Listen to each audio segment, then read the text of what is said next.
Nagpaluto nga ho pala sa akin si Jola ng paa ng manok dahil nga ho, dadating nga ho pala yung kanyang jowa ay dito nga ho pala kakain. Kaya naman, ito't magluluto na ho ako. Galing nga ho pala siyang Taiwan kaya ito magluluto ako dahil namiss daw nga ho pala niya yung lutong Pilipinas. At saka ho, paborito niya ho pala itong paa ng manok. Buti na lang ho at saktong-sakto na wala ho akong OT.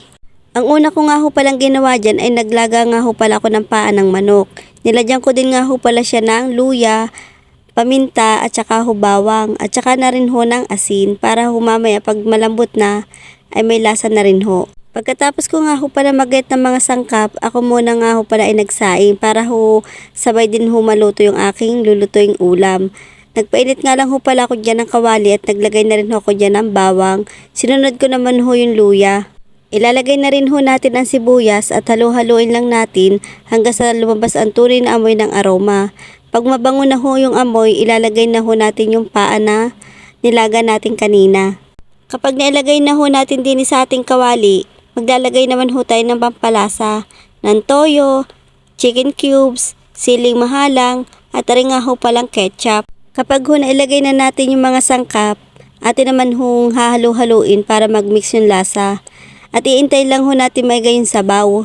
Ari nga ho pala ay malambot na at matagal ko nga ho pala ang pinakuluan kanina.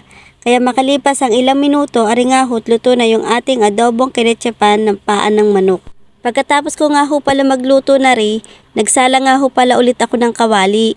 Naglagay lang ako ng kaunting mantika, tapos sinunod ko naman aring bawang.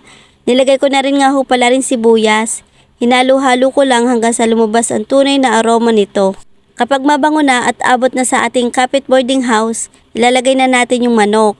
At maglalagay din tayo ng pampalasa, ng toyo at saka ho ng paminta. Tapos halu-haluin lang natin hanggang sa magmix yung lasa. At maglalagay naman tayo ng chicken cubes para mas lumasa pa yung ating manok. Ari nga ho palang niluluto kong ari ay isa din ho sa paborito niyang ulam. Kaya nga nung nalaman kong pupunta ho nga pala siya din sa boarding house, ay ari nga ho palang aking niluto para sa kanya. At lagi nga ho pala niyang nire-request na ilutuin nung magkakasama nga ho pala kami din sa trabaho. Bago ho siya magpunta ng Taiwan. At syempre, namiss ko rin naman ho siya. Ilang taon din naman ho siya sa Taiwan. Kaya natuwa nga ho pala ako na pupunta siya dito sa boarding house. Kaya nagluto nga ho pala ako ng adobong manok na may ketchup.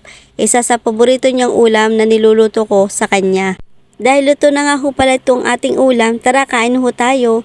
Yan nga ho pala si Garbs. Yan ho ang galing Taiwan na bumisita sa akin. Hanggang dito na lang. Bye!